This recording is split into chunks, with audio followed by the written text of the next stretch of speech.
nous, mais ensemble. Ensemble. Ensemble, on va louer Dieu, ensemble, on va adorer, on va démarrer ces temps par un chant très très récent. Un chant, c'est ça, un chant de Bethel. Alors, adieu. Et avant de démarrer, je vous inviterai à vous mettre debout si vous voulez, si vous pouvez. On puisse démarrer ces instants, peut-être par prier. Je demanderai à Gédéon, que je vois qu'il est en forme. Il est en forme ce matin. S'il veut bien prier pour ces moments, que le Seigneur puisse nous bénir. Amen.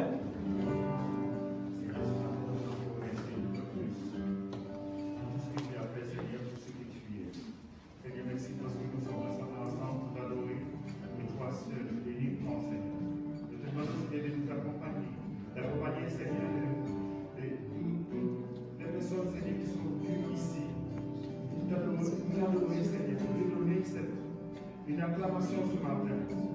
Merci encore, Seigneur, de conduire, Seigneur, sur tous les louanges. De conduire, Seigneur, tout ce qui va se passer, Seigneur. Au nom de Jésus-Christ. Amen.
Gloire à Dieu. Amen. Ça redonne un peu de chaleur, hein? Hein? Gloire à Dieu.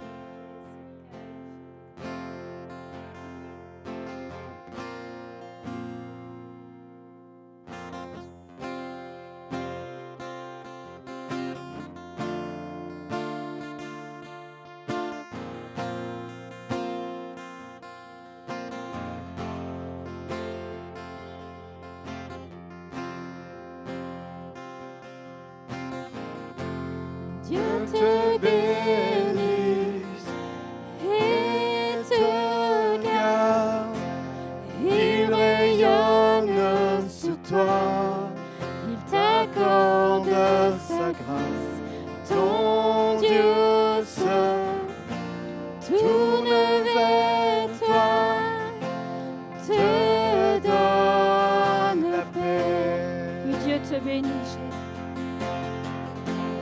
Dieu te bénit et te garde. Il rayonne sur toi, il t'accorde sa grâce. Ton Dieu seul tourne vers toi, te donne la paix. Amen. Amen.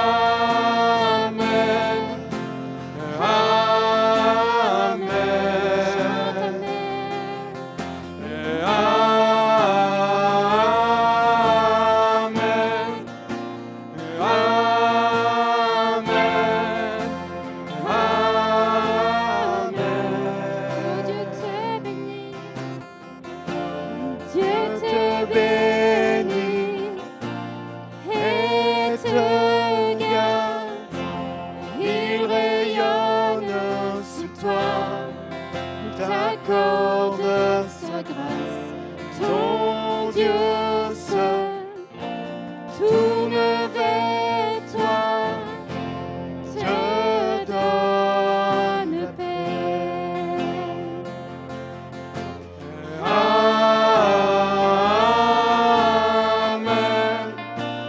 Amen. Amen. Chante-le ensemble. Oui, amen. Oh. Oui, chante-le encore. Amen.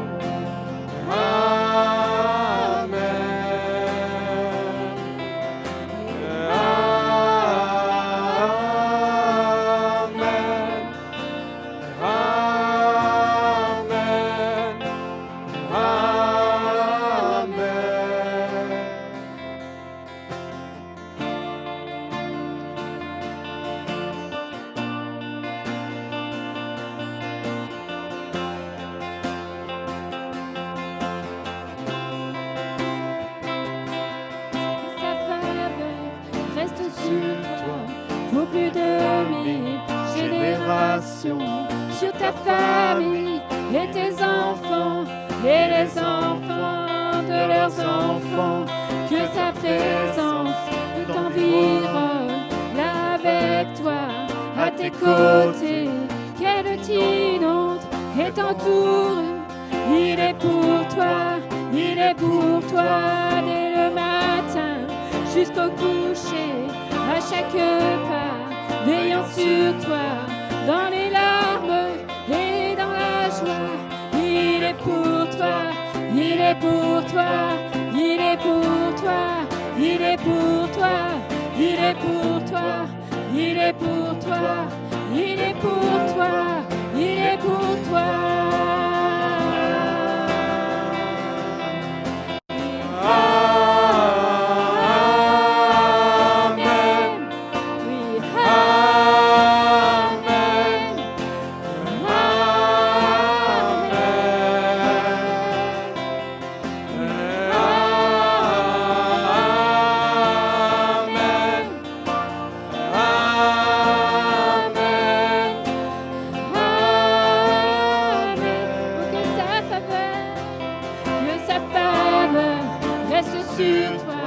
Pour plus de 1000 générations, sur ta famille et tes enfants et les enfants de leurs enfants, que sa présence t'environne là avec toi, à tes côtés, qu'elle t'inonde et t'entoure.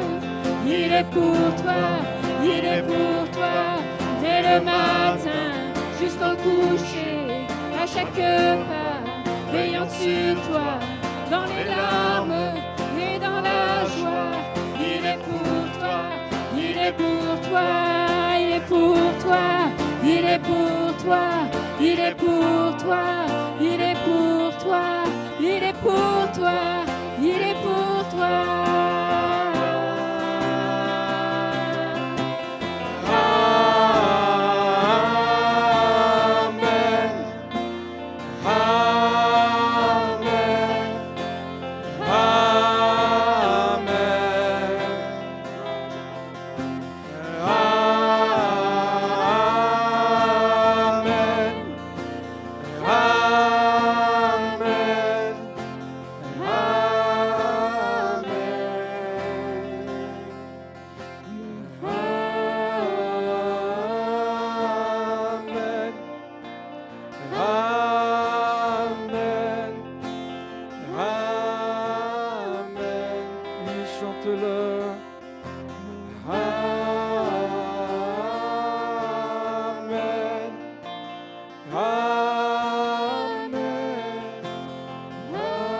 Dieu te bénit.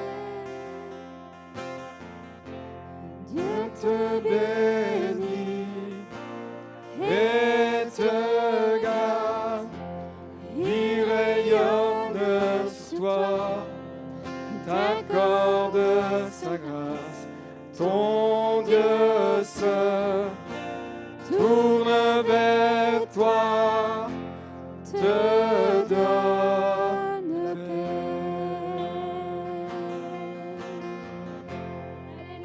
Alléluia, louange à toi. Oh Seigneur, nous réclamons la bénédiction du ciel sur chacun de tes enfants. Nous réclamons ta grâce, nous réclamons ta vie, nous réclamons, Seigneur, alléluia, plus de toi ce matin dans ce lieu. Louange à toi, louange à toi. Oh Jésus, gloire à alléluia. Nous te louons, Seigneur. Nous t'adorons, Jésus. Alléluia, alléluia. Oh.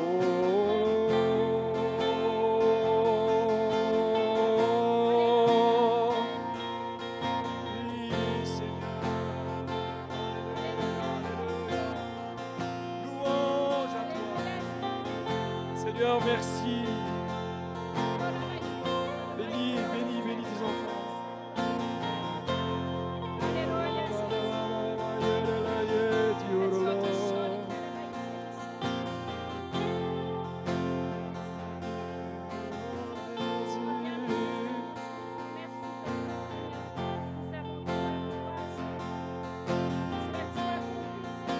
Oui, Seigneur, alléluia. Oh Jésus. À toi la gloire, l'honneur, la puissance et le règne.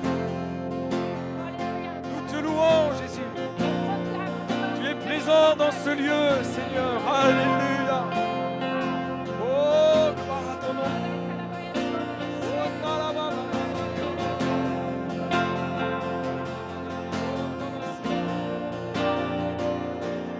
que sa faveur reste sur toi pour plus de 1000 générations, sur la famille et tes enfants et les enfants de leurs enfants, que sa présence t'environne avec toi, à tes côtés, qu'elle t'inonde et t'entoure.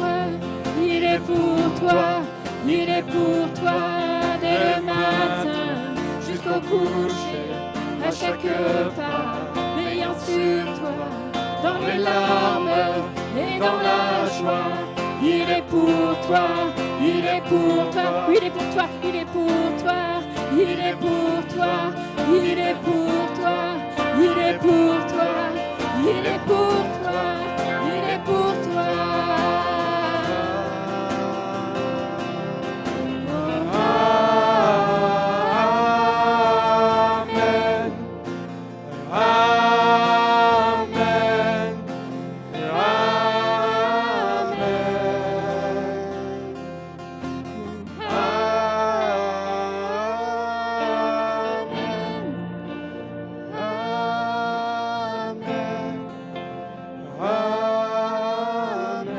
Encore une fois, Amen.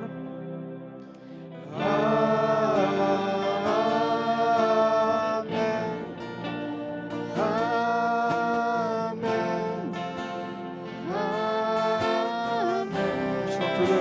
Amen. Et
ne m'abandonneras, ne m'abandonneras jamais.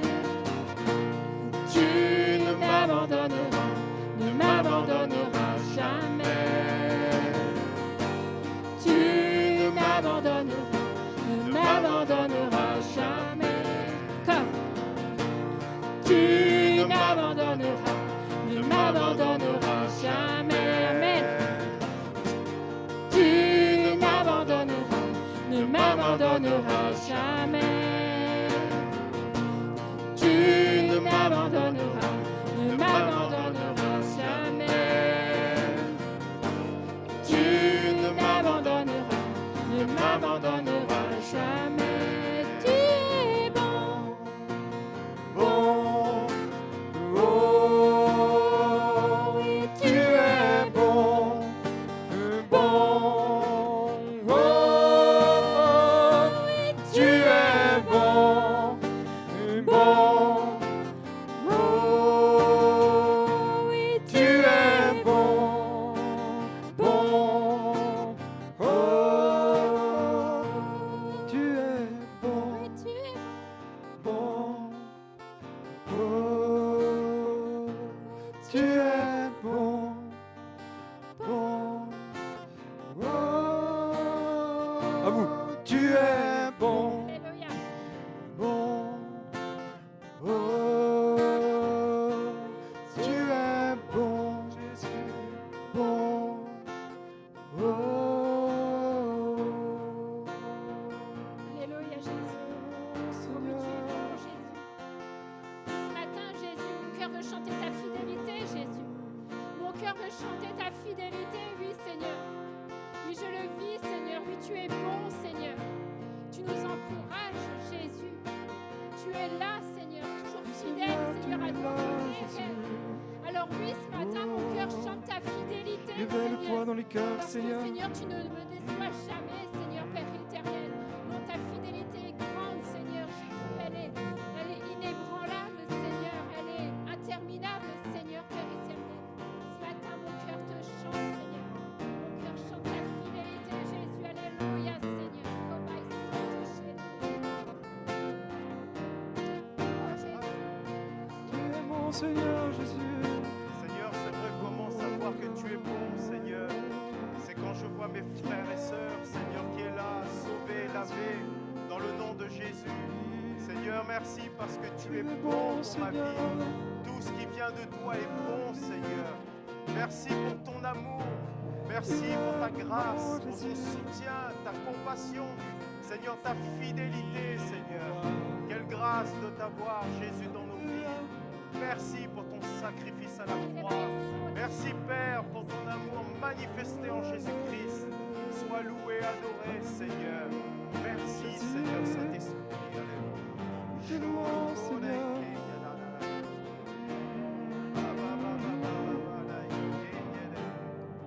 Alléluia, Alléluia, Seigneur. Ne m'abandonne pas, Seigneur.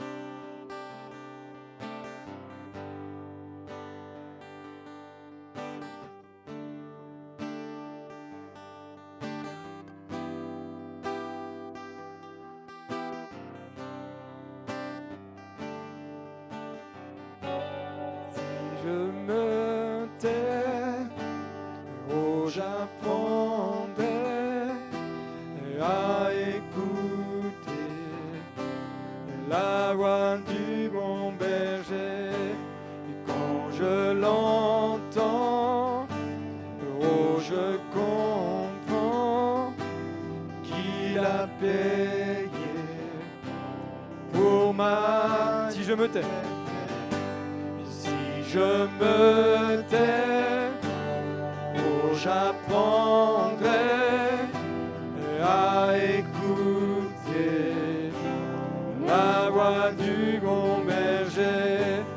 Quand je l'entends, oh, je comprends qu'il a payé pour ma liberté.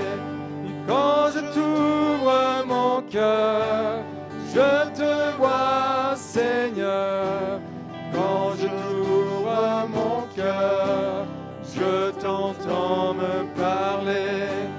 Et ta loi dans mon cœur toujours demeure. Et ta vie à chaque heure Coule comme un torrent.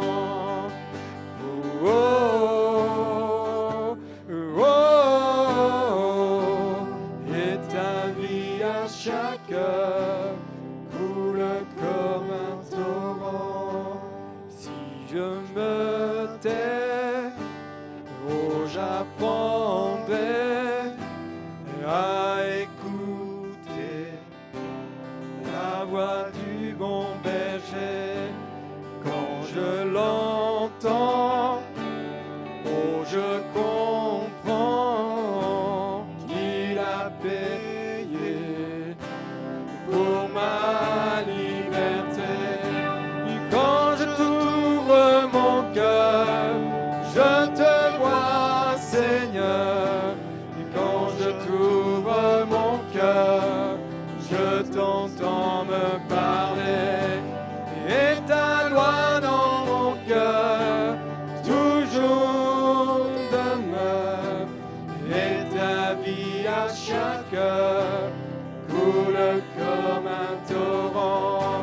Et quand je t'ouvre mon cœur, je te vois, Seigneur. Quand je t'ouvre mon cœur, je t'entends me parler.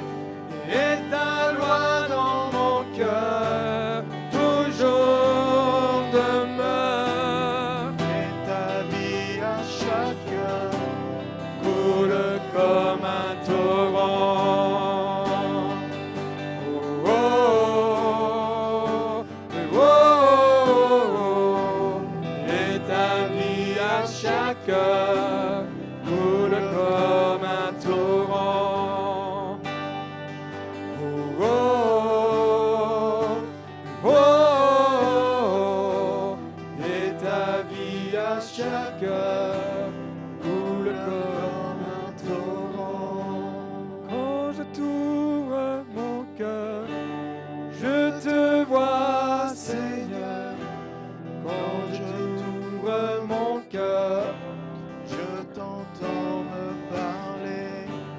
et ta loi dans mon cœur toujours demeure. Et ta vie à chaque heure coule comme un torrent.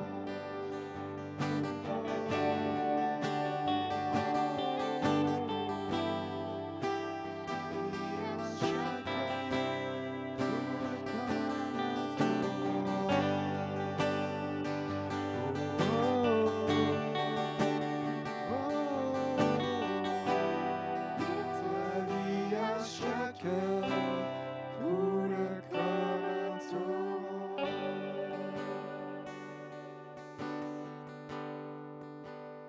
Alléluia. On peut prendre ces quelques moments, ces quelques instants pour faire silence en notre cœur et juste écouter la voix de Dieu venir nous toucher, venir nous impacter ce matin, nous interpeller.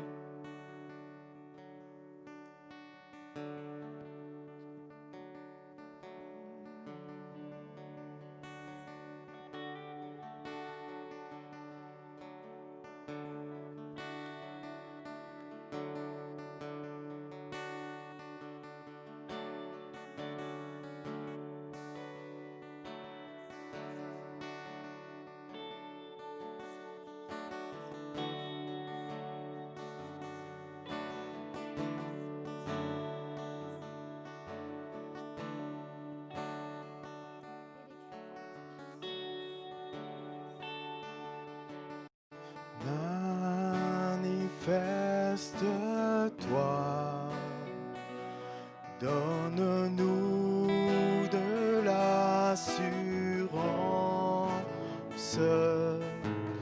révèle-toi,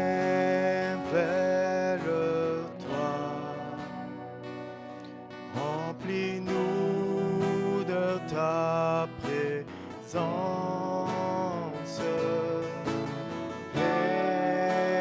Étends ta main, qu'il se produise des prodiges par le nom de Jésus-Christ, des guérisons et des signes.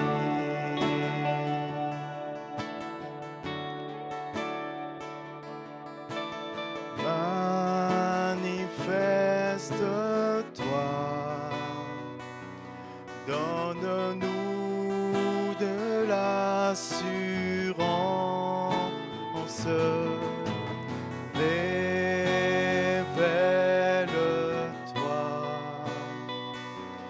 remplis-nous de ta présence.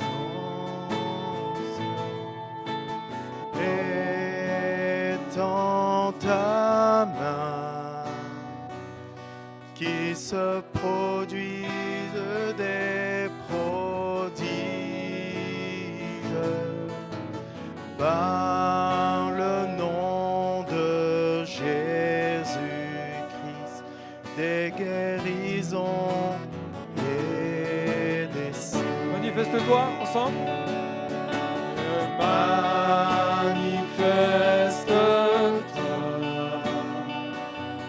donne-nous de l'assurance, révèle-toi, remplis-nous de ta présence. Étends ta main, qu'il se produise des prodiges par le nom de Jésus-Christ, des guérisons et des signes. Par le nom de Jésus-Christ, des guérisons et des signes. Par le nom, ensemble. Par le nom de Jésus-Christ, des guérisons et des signes. Oh, gloire à Dieu.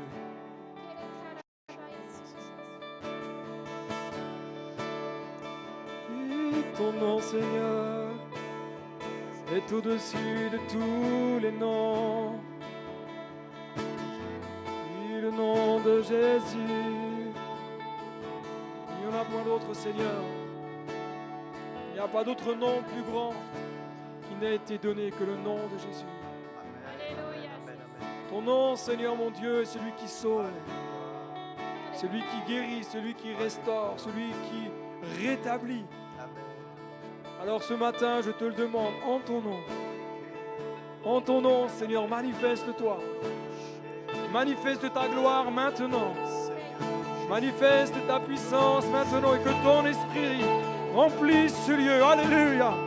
Au nom de Jésus, ô Éternel, manifeste-toi. Au nom de Jésus, viens visiter les cœurs. Viens visiter chaque vie, chaque, Seigneur mon Dieu, être intérieur. Viens ce matin, au nom de Jésus. Révèle-toi. Révèle-toi, Seigneur. Révèle ton amour. Révèle ta grâce. Révèle ta vie. Alléluia. Oh Seigneur Jésus, alléluia. Manifeste-toi. Si tu désires voir la gloire de Dieu ce matin, je t'inviterai à te lever là où tu es. Dis Seigneur, manifeste ta gloire dans ma vie. Manifeste ta puissance dans mon cœur. J'ai besoin de recevoir de toi une révélation de qui tu es. Je veux être touché par la puissance de ton amour. Étends ta main sur ma vie ce matin. Étends ta main, qu'il se produise des prodiges par le nom de Jésus-Christ, des guérisons et des signes. Par le nom. Par le nom de Jésus-Christ, des guérisons et des signes. Par le nom. Par le nom de Jésus-Christ, des guérisons et des signes. On peut acclamer le Seigneur ensemble ce matin. Et oui, c'est ça ce que je veux dans ma vie ce matin, c'est voir ta gloire. Le nom de Jésus est un nom si merveilleux. Amen. Si tu devais dire quelque chose sur le nom de Jésus, qu'est-ce que tu dirais? Alléluia. Amen. Ok? Amen. Puissant. Amen. Et puis quoi encore? Glorieux. Amen. Et puis quoi? Conseiller. Admirable. Victorieux. Amen. Encore. Voilà, j'ai rien compris là. Amen. Amen. Pourvoyeur. Ce nom est si merveilleux. On va le chanter ensemble. Tu étais là dès la création.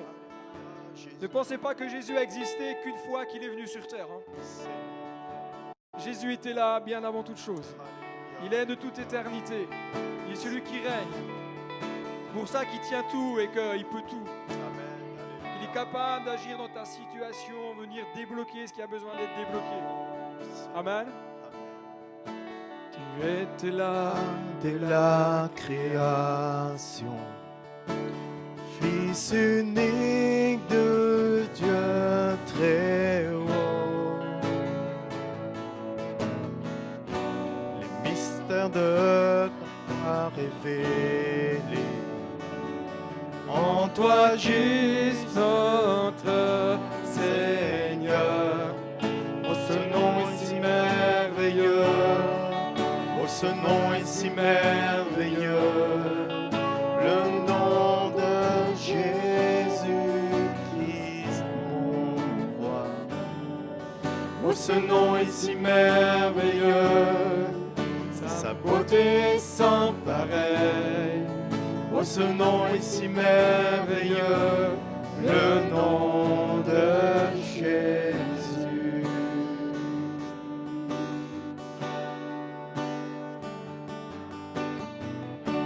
Tu n'as pas voulu laisser sans nous. Alors Jésus, tu es venu.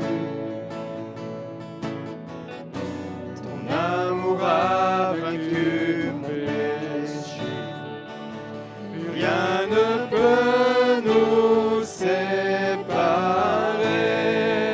Oh, ce nom est si glorieux. Oh, ce nom est si glorieux. Le nom de Jésus-Christ, mon roi. Oh, ce nom est si glorieux. Sa beauté sans pareil. Oh, ce nom est si glorieux. Le nom de Jésus.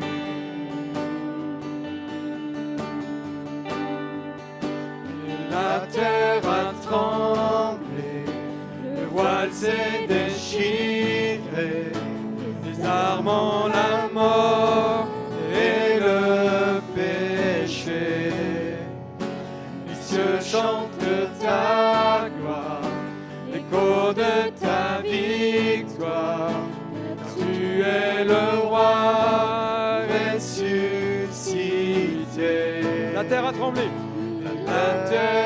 trembler, le voile s'est déchiré, les amants, la mort et le péché.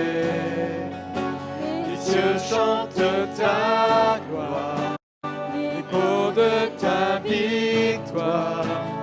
Tu es le roi ressuscité. Tu es sans rival. Tu es sans rival, tu es sans égal.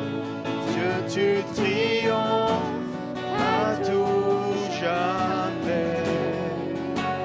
À toi soit le règne, à toi soit la gloire. Ton nom surpasse tout autre nom. Oh, ce nom est victorieux. Oh, ce nom est victorieux. Le nom de Jésus Christ, mon roi. Oh, ce nom est victorieux. Sa beauté sans pareil. Oh, ce nom est victorieux. Le nom de Jésus. Ce nom victorieux. Oh, ce nom est victorieux. Oh, ce nom est victorieux. Le nom de Jésus Christ, mon roi. Oh, ce nom est victorieux. Sa beauté sans pareil. Oh, ce nom est victorieux. Le nom de Jésus. Oh, ce nom est victorieux. Le nom de Jésus. Oh, ce nom est victorieux. Le nom de Est-ce que tu peux le chanter ce matin? Jésus. Oh, ce nom est victorieux. Le nom de Jésus. Oh, ce nom est victorieux. Le nom de Jésus. Encore une fois, on y va ensemble. Oh, ce nom est victorieux, le nom de Jésus.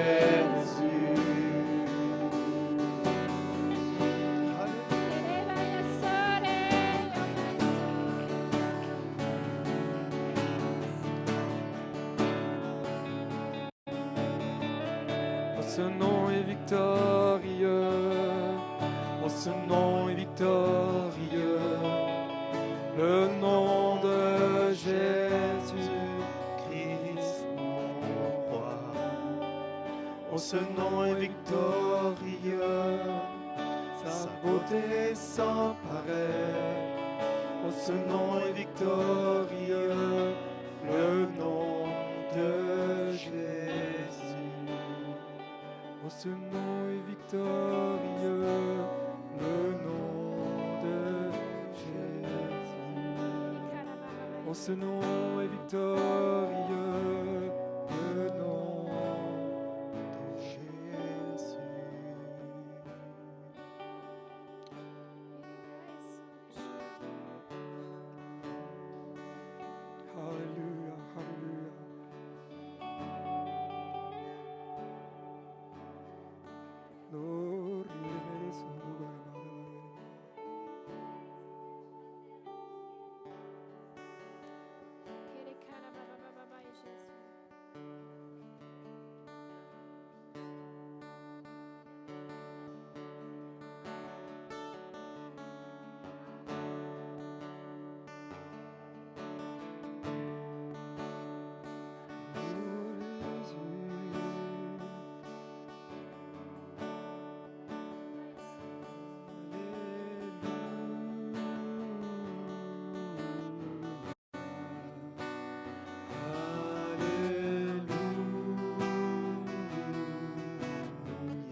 Alléluia,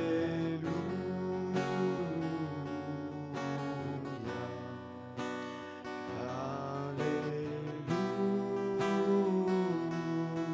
Gloria a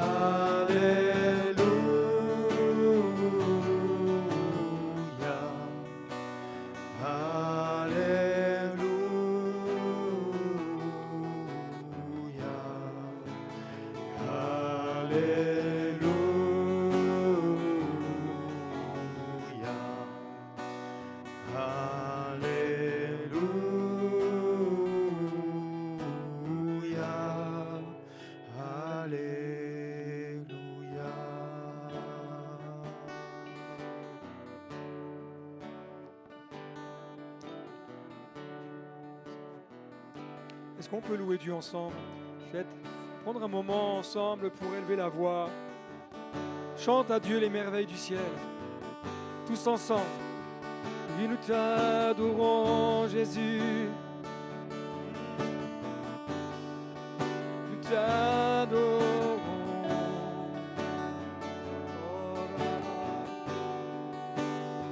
Tu es le plus grand, mon roi.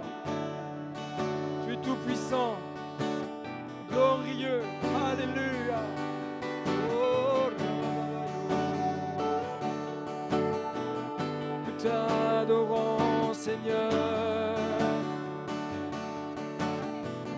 Nous t'adorons, Jésus. Oh, remplis ce lieu de toi, Seigneur. Ta gloire, Jésus. Visite maintenant. Dispose le cœur à ta parole. Remplis, Seigneur. Les fleuves d'eau vive, Seigneur, tu l'as promis dans ta parole, jailliront de chaque cœur, de chaque vie. Esprit de Dieu agit maintenant.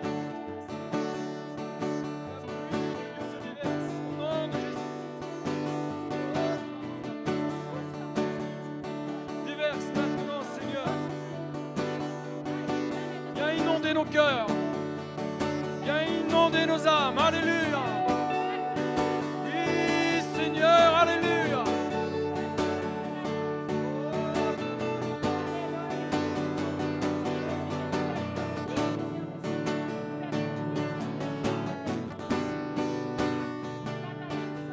Oui, nous t'adorons,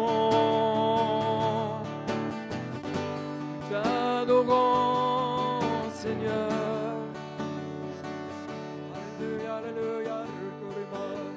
Louange à toi, louange à toi, Jésus. Alléluia, alléluia.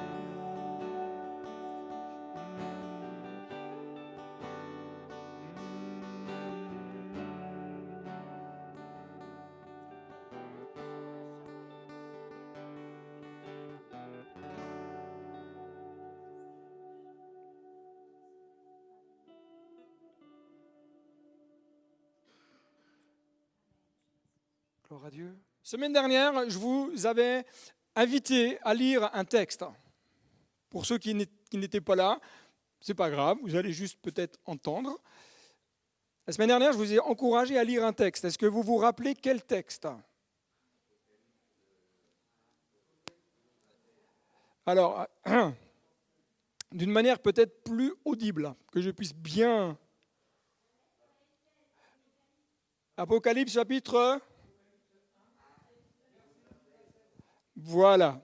Non, mais je voulais voir si vous aviez fait vos devoirs. Donc, ceux qui ont pris le temps, je vous avais dit la semaine dernière, peut-être que je ferai, mais peut-être que je ne ferai pas. Eh bien, peut-être qu'on va faire. On va faire un petit peu un temps d'interactivité. C'est-à-dire, je voudrais un peu avoir à ceux qui ont lu le texte, qui ont pris le temps juste peut-être de le lire, de réfléchir, qu'est-ce que ce texte vous a évoqué? Qu'est-ce que vous en avez retenu? Alors, ne me faites pas une thèse, hein, parce qu'on n'aura pas le temps. Après, je serai obligé de faire une antithèse derrière, de faire une synthèse après, et je finirai par une prothèse. Comme ça, on est tranquille à la fin. Est-ce qu'il y en a qui ont lu le texte et puis qui souhaitent peut-être me dire, voilà, moi, ça m'a touché, ceci m'a parlé, m'a interpellé. Ok. Alors pour ceux qui vont regarder la vidéo, je leur explique que là, c'est un grand moment de solitude pour moi, parce que je vois que personne ne veut répondre, ou alors n'ose pas répondre. Je le comprends, il n'y a pas de souci, hein. On n'est pas tous très à l'aise. Hein. D'accord, ok. Bon, au moins, comme ça, on est figé. Et puis, on va aller ensemble Alors, je ne sais pas, on n'aura sûrement pas le temps matériel de voir l'ensemble de la première lettre à l'église d'Éphèse. Impossible. Avec toute la bonne volonté du monde, ou alors vous êtes prêt à rester 4 heures. C'est comme vous voulez. Non, d'accord. Bon, au moins c'est dit, hein. Alors, ce matin, je voudrais vous inviter à démarrer par la lecture de... Juste, on fait un peu un rappel de Apocalypse 1.3. Il est dit, heureux celui qui quoi? Qui lit. Et ceux qui entendent les paroles de quoi? De la prophétie et qui? Ok, c'est bien, vous savez lire. Les choses qui y sont écrites, car le temps est... Amen. Est-ce que vous vous rappelez qui a écrit la lettre? Vous êtes sûr? C'est pas Pierre. Non, mais ne vous fâchez pas. Hein. C'est juste une question. L'apôtre Jean, c'est pas Jean-Baptiste. Hein. Parce que des fois, on fait un peu un amalgame. Des fois, on pourrait penser, c'est Jean. Alors du coup, c'est toujours le même Jean. C'est toujours les mêmes gens. Jean, auteur, c'est l'auteur du livre des Révélations. Moi, je préfère le thème, le titre Révélation. Parce que quand on parle de suite l'Apocalypse, ça y est, on voit Bruce Willis avec la catastrophe, une météorite qui va se scratcher sur la Terre, même s'il y a certaines réalités, puisque beaucoup de films hollywoodiens, d'ailleurs, apocalyptiques, vont puiser dans la parole de Dieu pour faire des films, hein, ils n'inventent rien en réalité. Mais moi, je préfère personnellement le titre Révélation. Parce que Dieu révèle sa pensée, les choses à venir, les choses qui nous attendent dans la gloire et les choses qui attendent aussi ceux qui seront sur terre. Et dans ce livre de Révélation qui va donner à l'apôtre Jean, est à ce moment-là, ce n'est pas un jeune homme. Il n'a pas 22 ans, c'est un vieillard. Il est sur une île appelée Patmos. Si vous ne savez pas où c'est en Asie mineure, près de l'Asie mineure, près de la Turquie actuelle. Et il est exilé sur cette île à cause de la parole de Dieu. Il ne se baladait pas, il n'a pas dit, tiens, je vais aller dans une agence de voyage, puis il me dit, pouf, tiens, il y a une promotion, je vais aller à Patmos. Non, Jean est exilé à Patmos à cause de la parole de Dieu. La persécution faisait déjà rage à l'époque. Il n'y a rien de nouveau sous le soleil. Aujourd'hui, la persécution, elle existe réellement. On n'entend peut-être pas parler chez nous sur le territoire français. Mais pour ceux qui ont reçu la lettre de la semaine que je vous ai envoyée, si vous l'avez lue, je vous encourager à lire les 2 pages. Je vous y ai inclus un sujet de prière pour l'Église et les frères et sœurs de Corée du Nord. C'est le pays où il y a le plus de persécutions contre les chrétiens. On pourrait penser que ça va être du côté de l'Afghanistan, etc. Non, c'est la Corée du Nord. Des frères et des sœurs sont emprisonnés, torturés, tués à cause de la foi. Ils n'ont même pas le droit d'avoir de Bible, ils n'ont même pas le droit de chanter, ils n'ont même pas le droit d'évoquer le sujet de Dieu. C'est interdit. Et vous aurez tout au long des semaines, des pays comme ça que je vais vous indiquer, qui font partie je ne sais pas comment on dit, d'une liste des 50 pays les plus persécutés au monde. Mais la persécution, elle prend différentes formes. Il y a la persécution physique, mais il y a aussi la persécution morale, psychique, psychologique, celle qui nous oppresse, celle qui nous malmène. Nous, on nous dit « Oh là là, ça y est, il y a telle chose qui se passe, on est persécuté. » Allez dire ça aux frères et sœurs de la Corée. Et Jean, lui, à cause de la parole de Dieu, va être exilé sur l'île de Patmos par les Romains, parce que les Romains avaient fait de cette île une garnison militaire. Il n'était pas en voyage. Et il va dire, moi, Jean, votre frère, oui, c'est votre frère,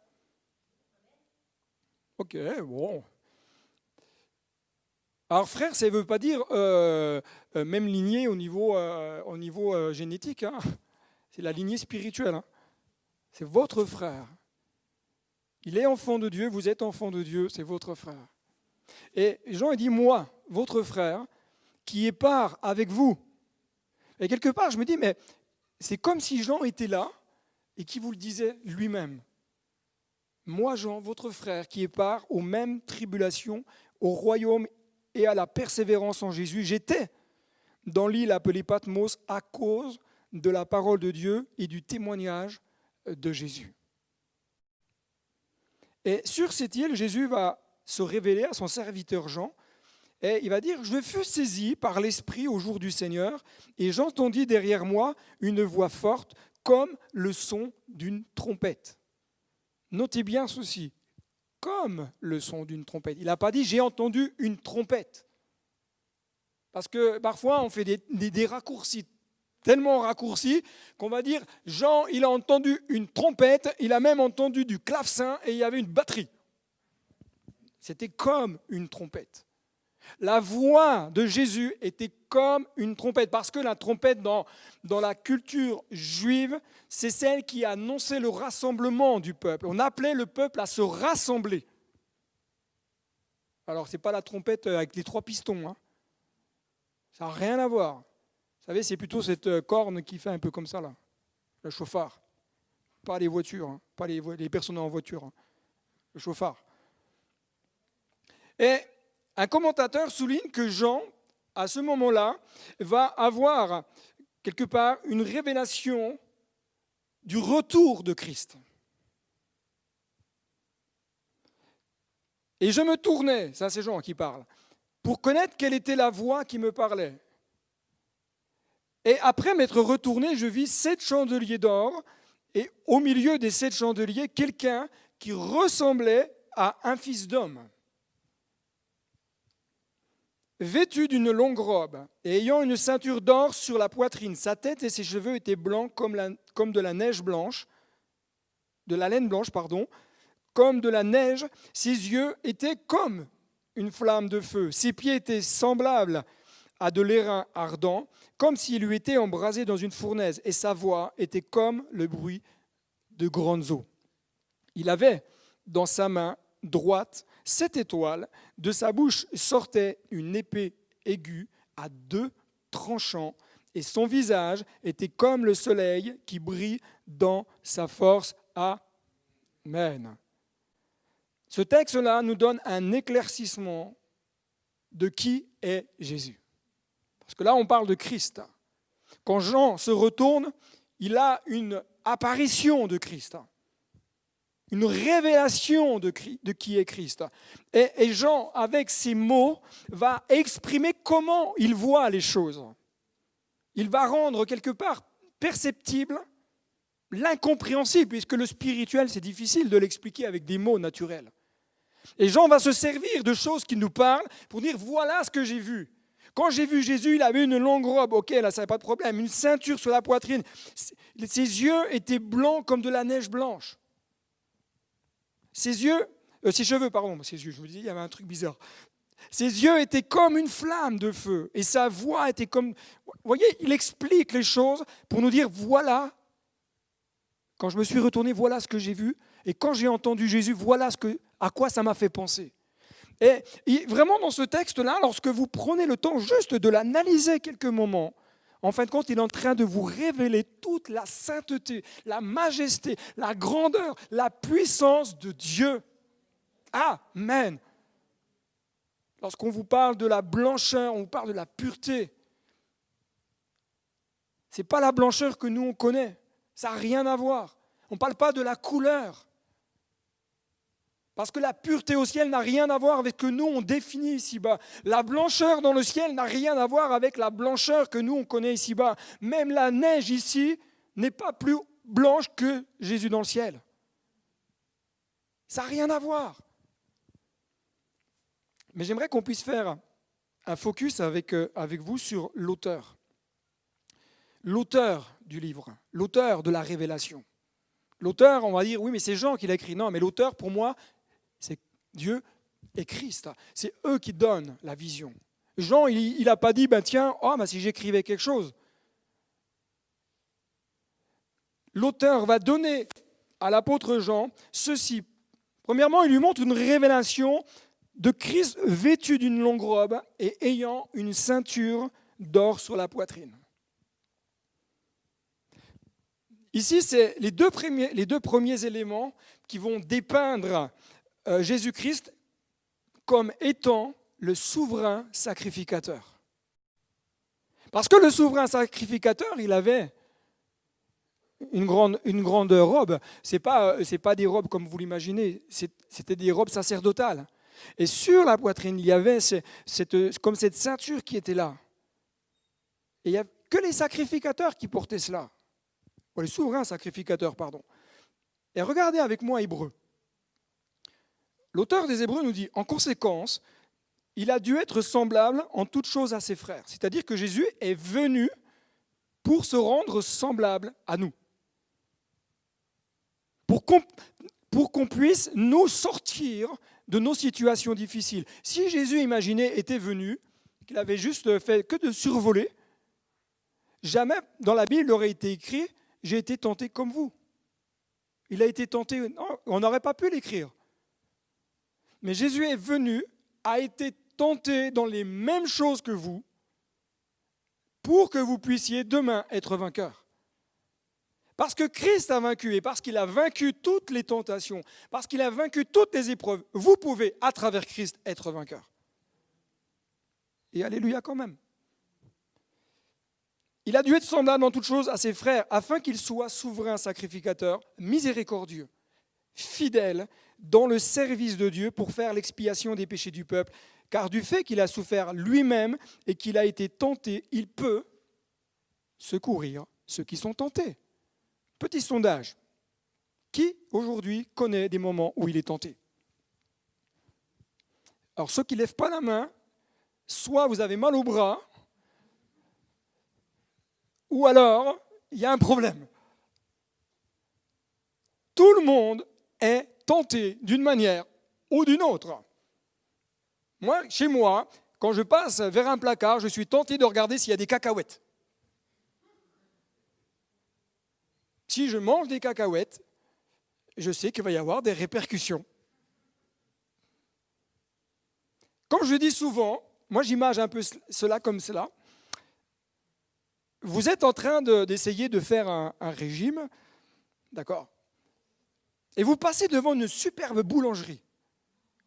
Quelle est la plus belle boulangerie qu'il y a ici à Épernay? Imaginez, vous êtes devant, et là vous êtes en train de faire des efforts. Il faudra que je parle pour moi, parce que la porte de ma salle de bain n'est plus assez large. Et je passe devant la boulangerie. Et là, bizarrement, il y a des odeurs qui viennent, que d'habitude on ne fait même pas attention. Et on est là, on essaie de fixer le trottoir d'en face et on a l'œil droit qui fait. Vous savez, comme dans un certain film où ils sont en train de taper sur un clavier, puis le gars, il arrive à avoir les yeux comme ça. Et là, vous vous arrêtez devant la boulangerie, vous êtes devant la vitrine. Non, mais il ne faut pas trop saliver. Hein. Et là, vous voyez les pâtisseries bien brillantes et qui vous disent « Mangez-moi ». Mais là, il n'y a pas de problème. Vous n'avez pas chuté. Parce que vous vous êtes juste arrêté, mais vous êtes en train de dire. Le problème, c'est que quand tu commences à mettre un pied dans la boulangerie, puis que tu entends ding dong, et généralement, du coup, on est obligé de rentrer. Et là, on achète une pâtisserie. Puis on se dit, qu'est-ce que c'est bon. Et le lendemain matin, effectivement, c'était bon. La tentation, c'est exactement la même chose. Tant que vous n'êtes pas rentré en tentation, vous n'avez pas péché. Parce que des idées farfelues, on en a tous et toutes. Simplement, je ne nourris pas ma pensée. Et je ne succombe pas à ma pensée. Je résiste, je la rejette, je la refuse. Et Je peux le faire. Pourquoi? Parce que Christ, lui, a été tenté. Et il a vaincu. Et parce qu'il est vainqueur, il me rend vainqueur par sa vie. Mais je vais te faire une confidence. Tu vas voir, c'est une super nouvelle et puis c'est super important ce que je vais te dire. Tu seras tenté toute ta vie. Et alléluia quand même. Toute ta vie, tu seras obligé de faire des efforts, de dire non, je ne rentrerai pas dans la boulangerie acheter un croissant. Mais à partir du moment où tu commences à nourrir les choses et tu les installes dans ta vie, tu es en danger. Mais rappelle-toi ceci, c'est que Christ a vaincu pour toi. Sa tête et ses cheveux étaient blancs comme de la... Arrêtons-nous simplement sur la définition de la couleur, qui n'est pas la blanc comme je disais tout à l'heure, mais qui nous parle de l'éclat de la beauté de Jésus, qui nous parle de sa magnificence, qui nous parle de sa pureté, de sa sainteté. Je partageais avec quelqu'un dernièrement, qui m'a posé une question. Je lui ai dit qu'un jour, ça m'est arrivé, et ça ne m'arrive pas tous les jours. Comprenez-moi bien, je n'ai pas des visions tous les jours. J'ai bien les deux pieds sur terre. Mais parce que parfois, il y a des chrétiens, ils ont tellement de visions qu'on a l'impression qu'ils sont toujours en train de marcher entre ciel et terre. Ils sont en train de flotter. C'est des super-héros. Eux, ils arrivent à flotter. Moi, non. Moi, j'ai bien les deux pieds sur terre. Mais dans un temps, comme ce matin, dans un temps de célébration, alors, c'est difficile à exprimer parce que, du coup, je vais dire, j'ai vu sans voir. J'ai compris que c'était Jésus que je voyais. Et c'était tellement beau, tellement éclatant. Je dis, waouh, on ne peut pas le définir, on ne peut pas l'expliquer. Si on pouvait voir Christ vraiment, franchement, on se mettrait tous à plat ventre devant la sainteté de Dieu. Ésaïe nous dit, l'année de la mort du roi Osias, je vis le Seigneur assis sur son trône élevé, et les pans de sa robe remplissaient le temple. Des séraphins se tenaient au-dessus de lui. Ils avaient chacun 6 ailes. 2 dont ils se couvraient la face, 2 dont ils se couvraient les pieds, et 2 dont ils se servaient pour voler. Ils criaient l'un à l'autre, ils disaient, Saint, Saint, Saint est l'Éternel des armées. Toute la terre est pleine de sa gloire. Les portes furent ébranlées dans leur fondement par la voix qui retentissait, et la maison se remplit de fumée. Je fais juste une parenthèse. Vous savez que lorsque certains chants, des fois on les compose, ça ne veut pas dire que ce n'est pas bien ce qu'on a écrit, mais parfois on écrit, par exemple, moi j'ai déjà écrit une chanson où je parle de Dieu et j'écris 3 fois saint, mais avec le chiffre 3, comme si c'était restrictif quelque part. Dieu n'est pas 3 fois saint, parce que quelque part on s'appuie un peu sur ce texte-là, il me dit, ouais mais regarde, il est dit 3 fois saint. Oui, mais ça ne veut pas dire qu'il est 3 fois saint. Saint, saint, saint. La sainteté de Dieu n'a pas de limite. On ne peut pas limiter la sainteté de Dieu à dire c'est 2 fois, 3 fois, 4 fois. Non, la sainteté de Dieu, elle est éternelle. Elle est là, elle règne. Voilà, il faut l'accepter. Pour cela, je fais juste une parenthèse. Faisons attention des fois aux paroles que nous chantons, voire aux paroles qu'on écrit. Maintenant, vous pouvez chanter 3 fois saint, il n'y a pas de problème. Ne vous inquiétez pas, moi je continue de le faire. Saint, Saint, Saint, l'Éternel des armées. J'aime beaucoup ce texte. Et dans l'Apocalypse, l'apôtre Jean, il dit, voilà, il écrit en tout cas, il dit les 4 êtres vivants qui ont reçu chacun 6 ailes, et ils ont des yeux remplis tout autour. Alors là, on est en plein film de science-fiction, on a du mal à comprendre. Des yeux tout autour, au-dedans, ils ne cessent de dire jour et nuit. Mais c'est là que j'aimerais m'arrêter avec vous. Ils ne cessent de dire jour et nuit, Saint, Saint, Saint est le Seigneur, le Tout-Puissant, qui était, qui est et qui vient. Est-ce que vous pouvez le dire ce matin, Saint, Saint, Saint? Ok, ça fait Saint, Saint, Saint. Imaginez la même chose au ciel. Vous pensez que ça fait Saint, Saint, Saint? Au ciel, c'est Saint, Saint, Saint. Et l'Éternel, le Dieu Tout-Puissant, celui qui est, qui était et qui vient. Au ciel, on acclame le roi des rois. Mais nous, ici, sur notre terre, on acclame le roi des rois. C'est dans le fort intérieur. J'exprime toute la louange et la reconnaissance de mon cœur, mais intérieurement.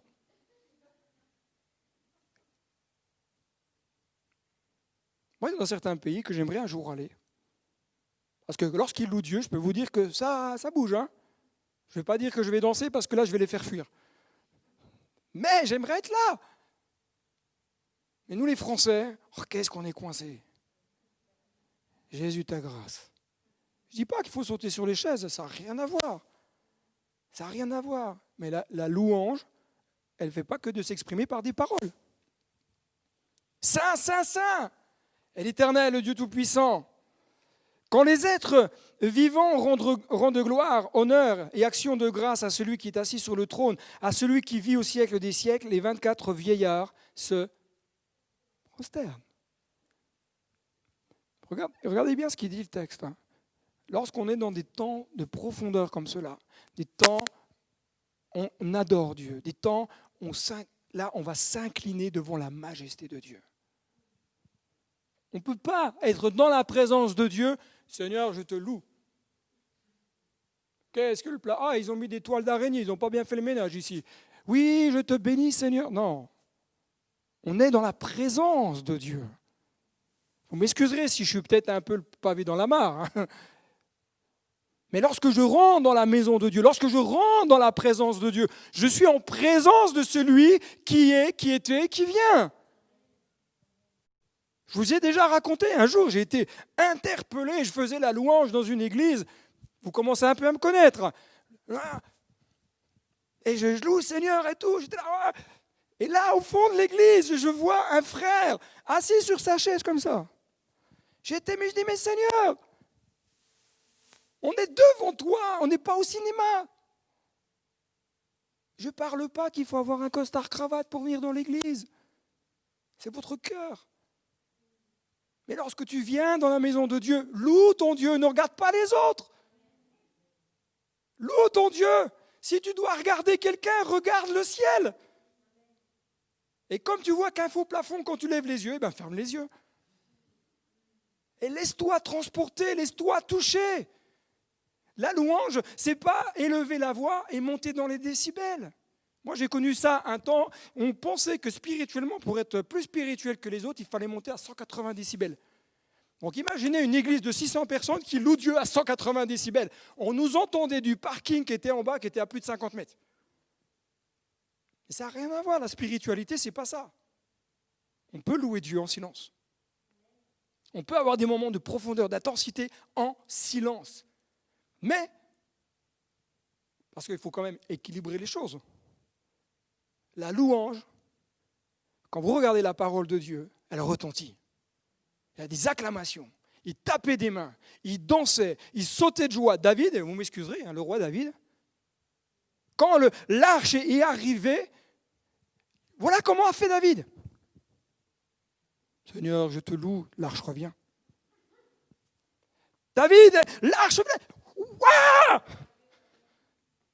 D'accord, ok, il n'y a que moi qui est content là. Mais bon, c'est pas grave, hein, moi j'assume. Hein. Ah, parce que le masque, ça nous empêche de sauter? Ah bon, m'a fait peur, Colette. Bien sûr, mais je comprends tout à fait que le masque aujourd'hui est un obstacle. Parce qu'on a moins d'air, etc. Mais dans votre cœur, loue Dieu. Dans ton cœur, loue Dieu. Même si on n'entend pas ta voix, Dieu entend. Alléluia. Puis prions pour que, abat les masques après. Tu es digne, notre Seigneur et notre Dieu, de recevoir la gloire et l'honneur et la puissance, car tu as créé toutes ces choses et c'est par ta volonté qu'elles existent et qu'elles ont été créées. Moi, quand je relis ces textes, honnêtement, mon cœur s'incline devant Dieu. Je ne suis pas à genoux, comprenez-moi bien, mais mon cœur s'incline devant Dieu. Je me rappelle d'une expérience que j'ai vécue, c'était le siècle dernier, avec des frangins. Certains frangins avaient eu la très très bonne idée d'aller prier le samedi matin dans un endroit en pleine nature pour pouvoir exprimer notre cœur, etc. Bon, sauf qu'ils avaient décidé que c'était à 5 heures, donc c'était un peu tôt. Et la première fois que je vais avec eux, bon, j'avais mis des allumettes parce que j'avais un peu de mal à me réveiller, mais la première fois que je vais avec eux, j'étais gêné. Honnêtement, je suis honnête avec vous, je ne veux pas être faux, je veux être vrai, j'étais gêné. Parce que je dis, mais ils vont me regarder. Et là, je suis dans un moment d'intimité où je suis en dualité intérieure entre le regard des autres, alors qu'ils ne me regardaient pas, mais moi je pensais qu'ils me regardaient, et le moment que Dieu voulait avoir avec moi. Et à un moment donné, vraiment dans mon cœur, je n'ai pas entendu de voix, mais j'ai senti quelque chose en moi qui me dit, c'est à genoux qu'il faut que tu tiennes. Seigneur, quand même, t'imagines, ils vont me voir, la honte. Je ne veux pas me mettre à genoux en pleine nature comme ça. Et c'était tellement fort que je n'ai pas pu résister. Je me suis tenu là, à genoux devant Dieu, et Dieu est venu toucher mon cœur, m'interpeller. Waouh! Je suis revenu dans le même lieu. Ben, je n'ai pas ressenti les mêmes choses. Parce que c'était une expérience d'un moment où Dieu voulait me dire quelque chose. Mais j'ai compris que il fallait quelque part se moquer de ce que les autres regardent. Le qu'en dira-t-on? Oh, qu'est-ce que c'est un piège? Même chez les chrétiens. Ah, si je fais ça, mais qu'est-ce qu'ils vont dire? Alors imaginez, oui, mais ma famille, s'ils apprennent que je vais dans une église, la honte. Jésus a donné sa vie pour toi. Jésus n'a pas eu honte de donner sa vie pour toi. Tiens-toi devant lui. Prends le temps de le chercher. Et lorsque je relis ces textes, je dis, waouh, quelle est l'attitude personnelle? Je parle de moi, je ne parle pas de vous là. Quelle est l'attitude de mon cœur lorsque je viens dans la présence de Dieu? Remarquez que je n'ai pas dit quand je viens dans l'église. C'est quand je viens dans la présence de Dieu. Parce que la présence de Dieu, je vais te dire honnêtement, mon frère, ma sœur, elle ne débute pas quand tu rentres dans l'église. Elle est déjà chez toi. Et quand tu montes dans ta voiture et que là, tu es déjà dans la présence de Dieu. Fais pas comme moi ce matin qui râle après ceux qui ne roulent pas, quoi. Mais quelle attitude de cœur! Qu'est-ce qui peut m'empêcher de venir, de louer Dieu? Oui, il y a le masque, ça c'est vrai. Je vous l'accorde. Mais souvent, il y a des blocages qui ne sont pas des masques. Des blocages qui sont là, dans notre cœur. Parce qu'on ne veut surtout pas que les autres ils entendent louer. Ils m'ont dit, ouais, mais regarde. En plus, lui, quand il loue, c'est vraiment super. Moi, si je me mets à louer, ça va ressembler à rien. Moi, je vous l'ai déjà dit, et en toute honnêteté, en toute humilité, moi, quand je loue, ça ne ressemble à rien. Quand je prie, c'est des mots qui... Mais il y en a, quand ils prient, parfois, on a l'impression que c'est des écrivains, quoi. Et moi, je veux simplement avoir des moments d'intimité avec Dieu, de cœur à cœur. Qu'importe si mes mots ils sont à l'envers ou si ils arrivent dans le bon ordre. Hein. Quelle est l'attitude de mon cœur lorsque je viens pour louer Dieu et adorer? Je crois que quand on se tient devant Dieu, nous devrions considérer davantage celui pour qui nous venons que ceux qui sont là avec nous. Ça ne veut pas dire qu'on ne prend pas soin des autres. Ça ne veut pas dire qu'on n'a pas de considération vis-à-vis des frères et des sœurs. Mais celui pour qui tu dois avoir de la révérence, du respect, c'est Dieu. Avant toute chose. Et en ayant cette révérence et en ayant ce respect, tu auras du respect pour tes frères et pour tes sœurs. Les 24 vieillards, ce n'est pas des jeunes, hein, à moins qu'on n'ait peut-être pas la même notion du temps. Du temps, ça c'est sûr, puisque, Gabriel, un an c'est comme... Un jour c'est comme... Un jour c'est comme... Ouais, heureusement que ta maman l'a soufflé. Hein. Un jour c'est comme 1000 ans et 1000 ans sont comme un jour, nous dit la Bible. Donc c'est vrai que la notion de temps, il ne faut pas du tout prendre la même chose. Mais le texte nous dit quand même que c'est 24 vieillards qui étaient là. À méditer.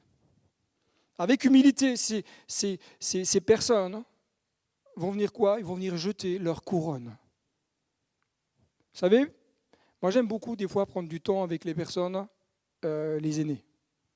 Parce qu'ils ont des histoires de vie qui sont très intéressantes. Ils nous apprennent des choses, à nous qui sommes plus jeunes. Et quand on voit des personnages qualifiés comme étant des vieillards jeter leur couronne, Est-ce que les plus jeunes ne devraient pas faire pareil? Est-ce qu'on ne devrait pas dire à Jésus, Seigneur, je viens et je jette ma couronne? En fin de compte, les vieillards, qu'est-ce qu'ils font? Ils sont en train de jeter aux pieds de Jésus ce qui ne leur appartient pas. Tout ce que nous avons n'est que grâce. Est-ce que tu es prêt à jeter aux pieds de Jésus ce que tu as aujourd'hui? Ça ne veut pas dire de dilapider les choses, mais est-ce que tu es prêt à redonner à Dieu ce que Dieu t'a donné? Parce que ce que tu as, c'est lui qui te l'a donné. Le travail que tu as, c'est Dieu qui te l'a donné. La santé, c'est Dieu qui te l'a donné. Mais ça, on les garde pour nous, ça, des fois. L'argent du compte en banque, c'est pour nous. Oh non, ne touche pas.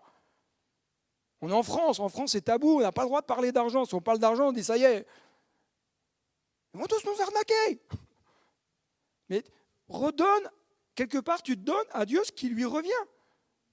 De ton temps, de tes talents, de tes dons.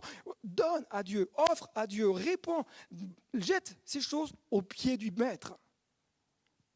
Ses yeux étaient comme une flamme de feu.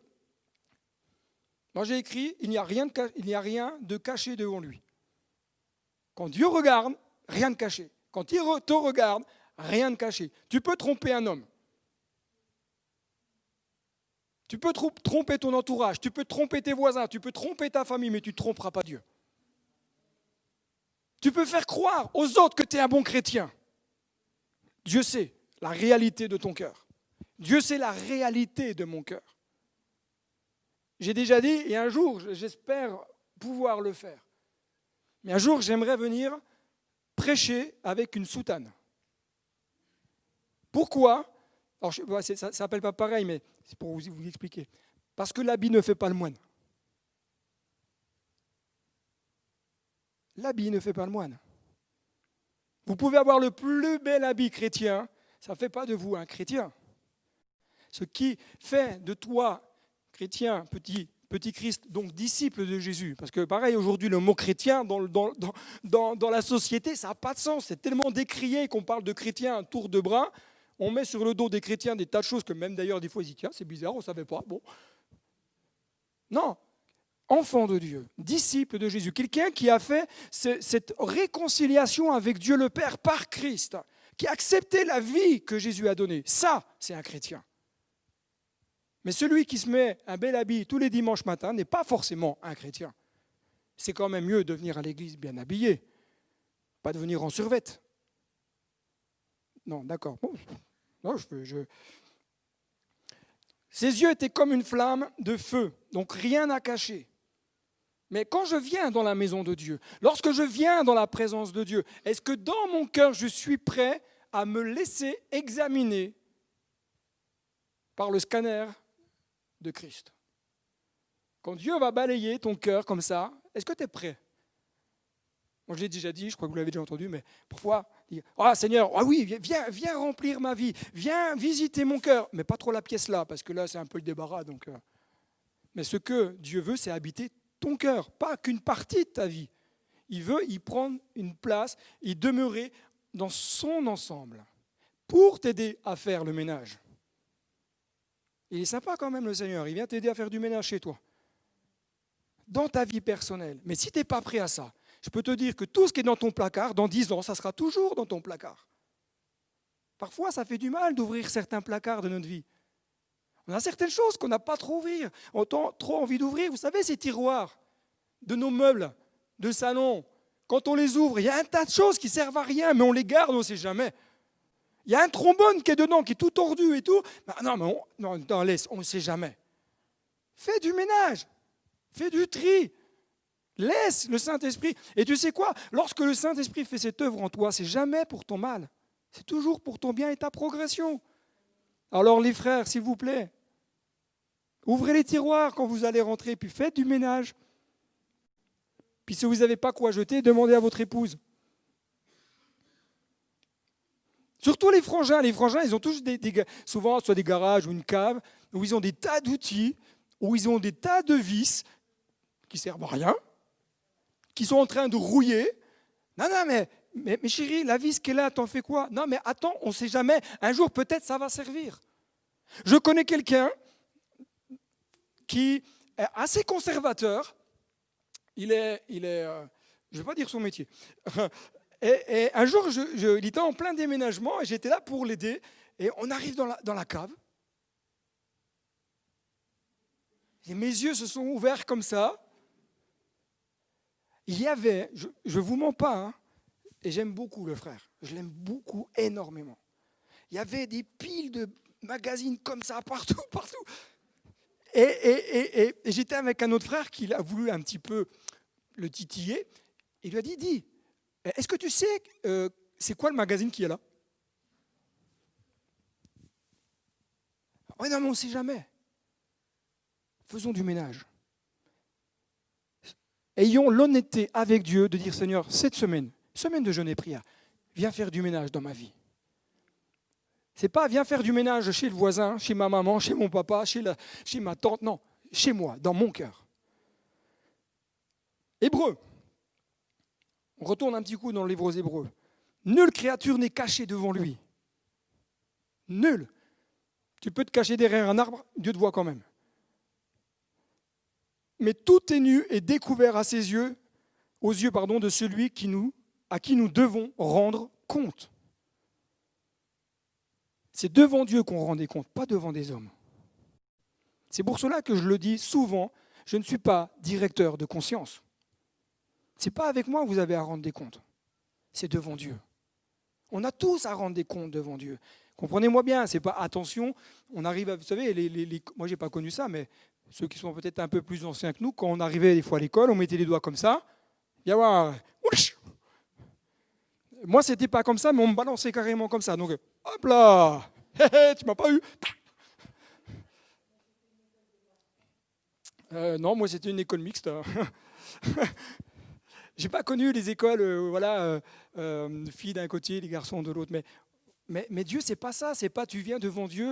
Vous savez un peu cette image qu'on a souvent de la religion, comme Dieu, c'est un père fouettard. Oh là là, j'ai fait une erreur, ça y est, clac, il va me mettre un coup de trick derrière les oreilles. Dieu, c'est pas ça. Dieu est ton père. Il t'aime, il sait de toute façon tes faiblesses, il connaît les moments où tu chutes, mais lui, il est là pour t'aider, pour te relever. Je disais à un jeune hier, que j'étais en préparation au baptême avec plusieurs personnes, et j'ai eu un temps d'entretien avec quelqu'un hier, et il connaît des vrais moments de souffrance intérieure. Il se met la barre tellement haute qu'il en souffre dans sa propre vie.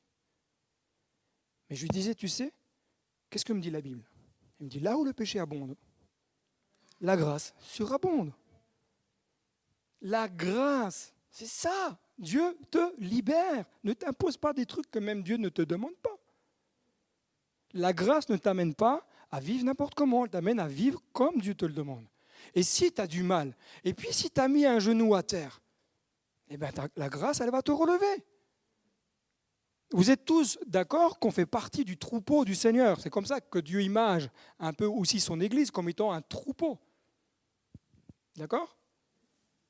Regarde ton voisin ou ta voisine, il dit, tu es une belle ou un beau, je ne sais pas, on ne peut pas dire beau brebis, ça n'existe pas ça. Bref, vous m'avez compris.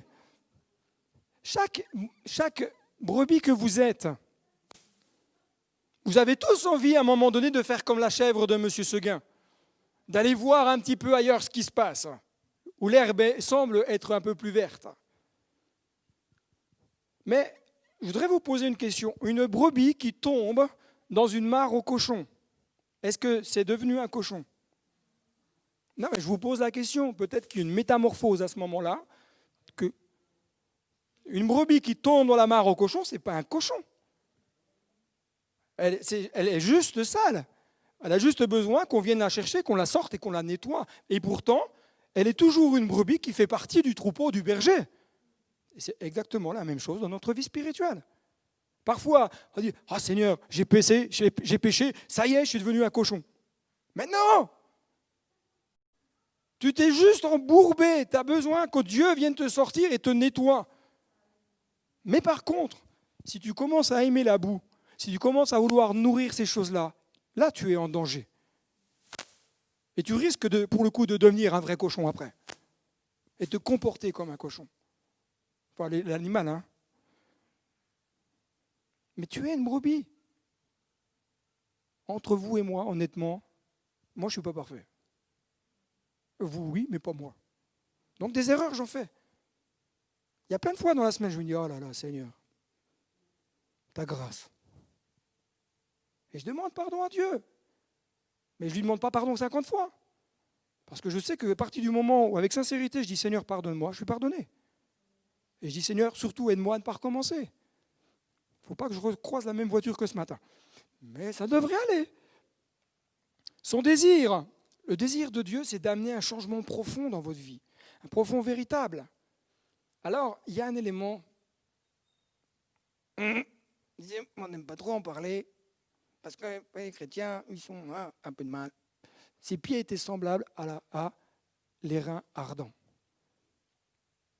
Et comme vous ne savez pas de quoi je vais parler, vous êtes en train de dire, mais pourquoi il dit ça, le pasteur? Parce que les reins ardents nous parlent du jugement de Dieu. Puis ça, on n'aime pas trop, quoi. On préfère entendre, oui, voilà, le péché abonde, la grâce surabonde, alléluia, gloire. Mais non, moi, quand même, bibliquement, on est quand même obligé de prendre la Bible dans son ensemble et d'en parler. Je pourrais ne pas vous en parler, mais je ne veux pas ne pas vous en parler, parce que devant Dieu, je suis responsable. Je dois vous parler avec vérité, mais avec amour.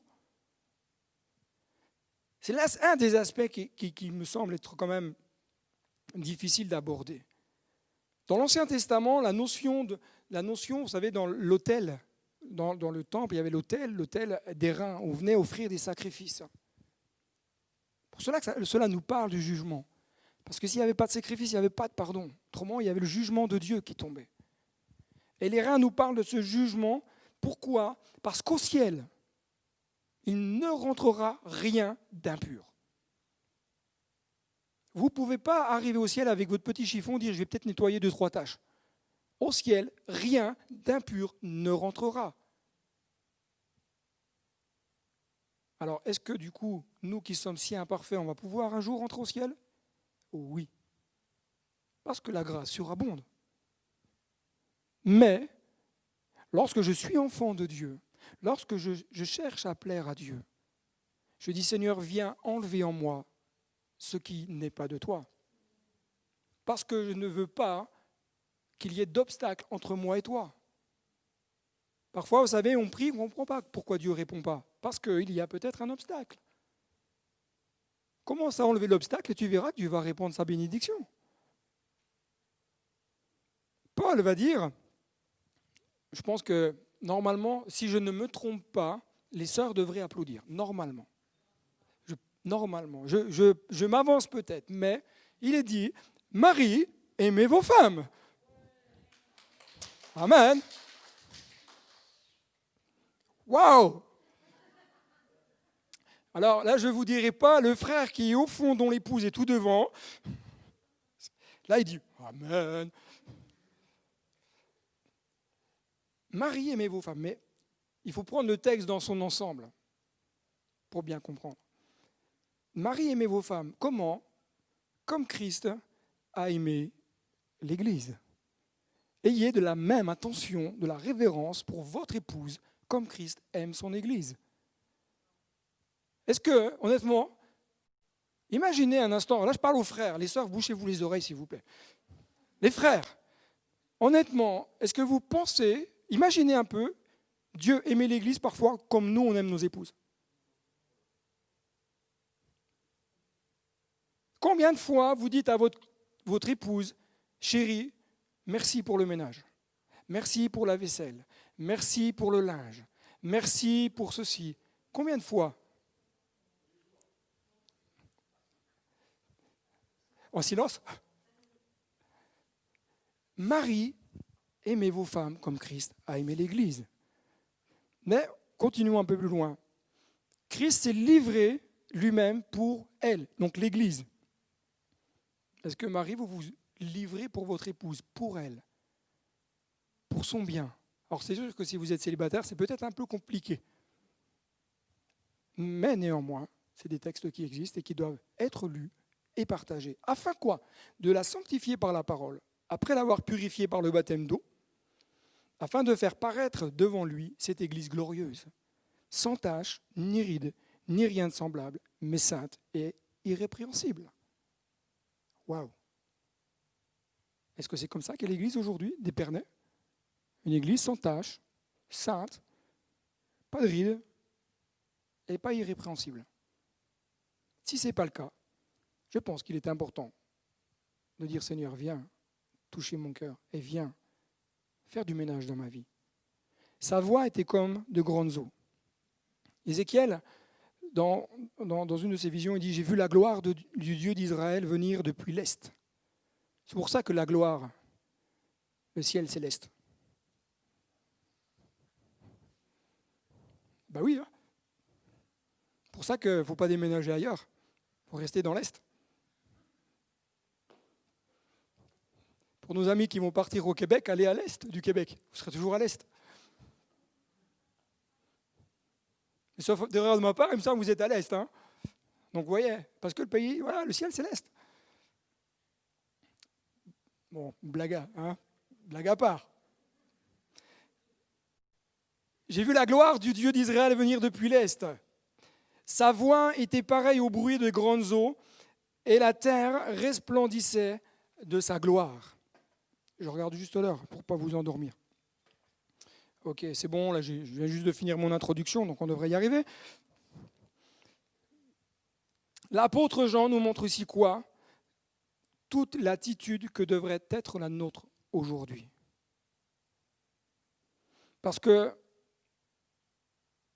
pas dans Ézéchiel, hein, mais dans Apocalypse, l'attitude, lorsqu'on se tient devant celui qui est digne de louange, digne d'adoration, devant celui qui a une voix puissante, devant celui qui a un habit tellement blanc, qui est tellement éclatant, il y a la sainteté de Dieu.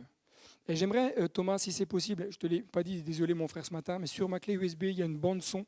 Si tu peux juste mettre la bande son en même temps, parce que j'aimerais qu'on termine là-dessus. Vous voyez, je vous ai dit qu'on n'allait pas finir, j'ai dû faire 2 pages du message, sur 6 ou 7 pages. Hein. Et j'aimerais ce matin qu'on puisse prendre un temps, parce que, vous voyez, je vous disais que parfois, dans notre attitude, dans notre comportement, on n'est peut-être pas si prêt en fin de compte.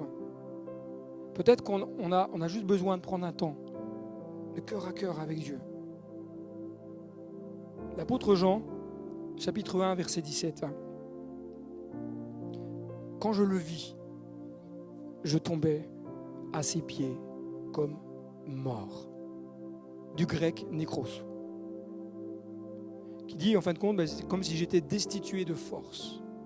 Comme si j'étais inactif, inopérant. C'est ça que ça veut dire. Il n'était pas mort dans le sens où on l'entend nous aujourd'hui. Mais parfois, vous avez des personnes qui sont comme ça, qui sont inopérantes, inactives dans leur vie spirituelle. Elles sont comme nékros. Il posa sa main droite sur moi en disant « N'aie pas peur. Je suis le premier et le dernier, le vivant. » J'étais mort. Et voici, je suis vivant au siècle des siècles. Je détiens les clés de la mort et du séjour des morts. Écris donc ce que tu as vu, ce qui est et ce qui doit arriver. Ensuite,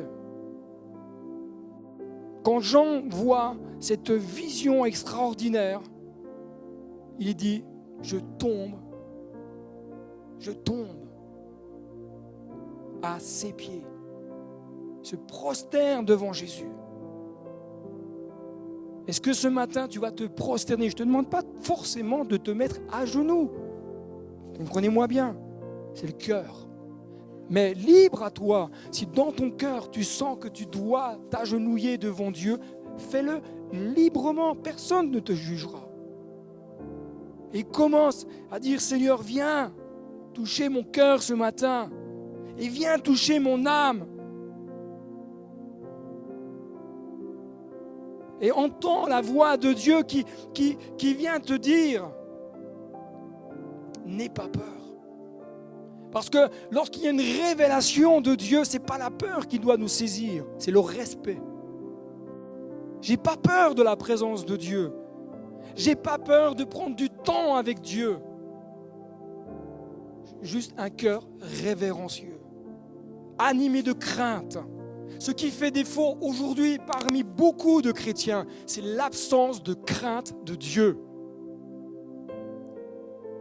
entre ceux qui ont peur de Dieu et ceux qui n'ont même plus la crainte respectueuse de Dieu, à un tel point qu'ils se permettent de vivre n'importe comment, de dire des choses n'importe comment, et qui disent, mais moi je peux venir comme ça devant Dieu. Non! Il n'aura rien d'impur dans la présence de Dieu. Alors ne t'étonne pas que quand tu viens même à l'église, même si elle est imparfaite, que tu ne vives pas peut-être ce que les autres vivent, parce que dans ton cœur, il y a quelque chose qui fait obstacle. Mais sois comme l'apôtre Jean qui va s'incliner avec révérence, respect de Dieu. Il dit, Seigneur, je suis là devant toi. Et je veux me laisser toucher par ton amour et ton esprit. Me laisser toucher par ta puissance. Et j'aime beaucoup le texte. Parce que l'apôtre Jean nous dit, Jésus vient, il pose sa main. Et quelque part, il dit, Jean, je t'aime. Je suis là pour effacer tes fautes. Je suis là pour effacer ton ardoise. Nul ne peut prétendre se présenter devant Dieu comme ça. Nul. Nul ne peut dire, moi c'est bon, j'ai tout réglé, je suis parfait, je peux venir devant Dieu. Personne. Mais entends Jésus qui te dit, je t'aime. D'un amour éternel. Je suis celui qui purifie ton cœur. Je suis celui qui veut changer ton existence. Je suis celui qui veut rafraîchir ton âme. Mais toi, viens et jette-toi à mes pieds. Jésus attend cela de chacun d'entre nous ce matin. Qu'on puisse venir nous jeter aux pieds de celui qui a donné sa vie pour nous. Avec respect. Et le laisser toucher notre cœur. Le laisser toucher notre vie. Ce matin, je crois que Dieu veut faire une œuvre de guérison. Pas forcément physique. Dieu peut le faire, il n'y a pas de problème. Mais je crois que ce matin, particulièrement, ce que Dieu veut faire, c'est une œuvre de guérison dans ta vie personnelle. Une œuvre de restauration, une œuvre de consolation, une œuvre où il va venir poncer les blessures les plus profondes qu'il y a dans ton cœur. Mais toi, viens et jette-toi aux pieds de Christ. Prenons quelques instants, chers amis, ensemble.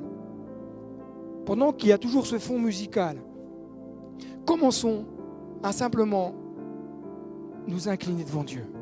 Et si tu as envie d'élever la voix là où tu es, élève ta voix. Si tu veux demander pardon à Dieu, fais-le librement. Si tu veux te mettre à genoux, mets-toi à genoux, qu'importe, c'est pas ça. Le problème, il n'est pas là.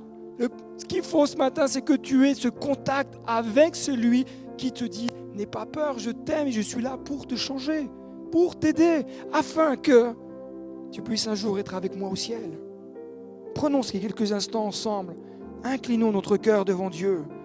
Alléluia.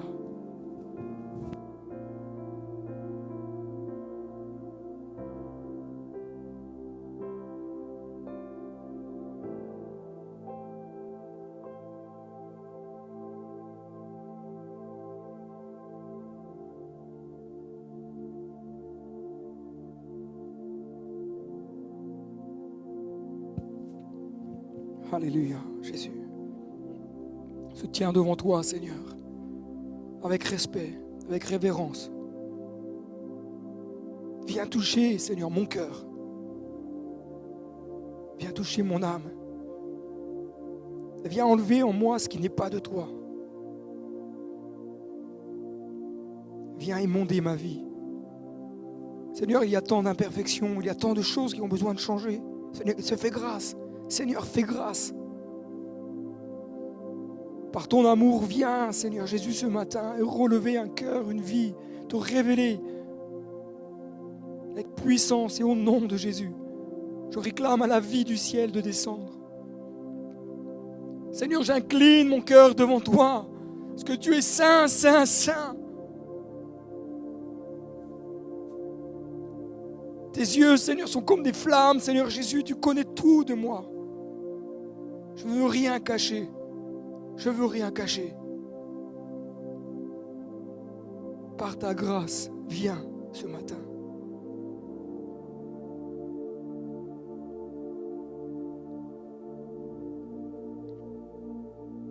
Si tu as besoin de la prière, mon frère, ma soeur, mon ami, si tu veux peut-être faire cet engagement avec Dieu, avec Jésus, Tu dis, je veux te donner mon cœur. Il a tellement d'imperfections, mais je veux te le donner. Et que tu puisses m'aider à changer. Que tu puisses m'aider à progresser. Alors je t'inviterai là où tu es à ta place, de peut-être de te mettre debout et que je puisse prier pour toi. Dis Seigneur, viens dans ma vie. Ne repars pas dans ce lieu en laissant passer le temps de l'appel de Dieu. Dieu veut toucher ton cœur, Dieu veut changer ce qui a peut-être le plus de mal aujourd'hui à changer dans ta vie, parce qu'il t'aime. Alors lève-toi si tu le désires. Alléluia. Révèle-toi ce matin. Esprit de Dieu, je veux te laisser toute la place. Esprit de Dieu, je te laisse toute la place. C'est toi qui convainc les cœurs, c'est pas moi. Esprit de Dieu, tu te révèles maintenant. Il y a des choses qui se passent dans les cœurs maintenant. Il y a des libérations qui s'opèrent maintenant. Il y a des délivrances qui s'opèrent maintenant. Au nom de Jésus. Seigneur mon Dieu, il y a des chaînes qui tombent maintenant. Au nom de Jésus. Il y a le pardon qui s'obtient maintenant. Ton cœur reçoit le pardon de Christ. Ton cœur reçoit l'amour de Jésus ce matin. Mon frère, ma sœur, ce matin, saisis avec foi. Saisis-le avec foi. Le pardon qui vient de Jésus. Entends-le qui te dit, je t'aime. J'efface l'ardoise. Tout ce que tu as pu faire, commettre, c'était avant et j'efface tout cela. Maintenant, mon frère, ma sœur, tu es libre. Dieu te libère maintenant dans le nom de Jésus. Dieu te libère maintenant dans le nom de Jésus. Alléluia. Jésus est venu renvoyer libres les opprimés. Il est venu renvoyer libres les captifs. Dieu te libère. Seigneur, je te prie pour tous ces bien-aimés qui se sont levés, qui ont fait cet acte de foi et qui ont répondu simplement à cet appel. Je te demande de les visiter maintenant là où ils sont. Je te demande de faire descendre ta gloire maintenant là où ils sont, au nom de Jésus. Et je déclare sur ta parole qu'ils sont maintenant enfants de Dieu, qu'ils sont passés, Seigneur, de la mort à la vie, de la défaite à la victoire, en toi ce matin. Esprit de Dieu, manifeste-toi et je te prie de remplir leur cœur. Je te prie de remplir leur vie, de cette puissance dont ils ont besoin pour marcher à ta suite jusqu'à ce que tu reviennes. Seigneur, bénis-les, encourage-les, renouvelle-les. Et je te prie pour tous ceux qui, peut-être, soit n'ont pas osé se lever, ou soit peut-être ont préféré rester assis. Seigneur, je te demande de les bénir. Je te demande de les inonder de toi. Inonde leur cœur. Inonde maintenant. Alléluia. Je sens comme un fleuve de Dieu qui est en train de se déverser sur vos vies. Et Dieu est en train comme s'il nous disait maintenant, laisse-moi remplir ta vie, laisse-moi remplir ton existence. Ouvre ta bouche, mon frère, ma sœur. Commence à dire, je te loue, Seigneur, je te reçois. Je reçois l'immensité de ton amour, je reçois l'immensité. Oh, je suis sauvage, je veux juste être rempli de toi. Oh, je te bénis. Loue ton Dieu, mon frère, ma sœur. Laisse l'Esprit de Dieu venir saisir ta vie, tel un fleuve. Tel un fleuve est en train de se déverser sur toi. Alléluia, alléluia, alléluia. Oh, louange à toi, rassambandu corlen clandova. Kobaba ishel clario le manson du riaba. Lovarima clun surrimaba. Kovarchama di clondo bianchete. Esprit de Dieu descend maintenant. Alléluia.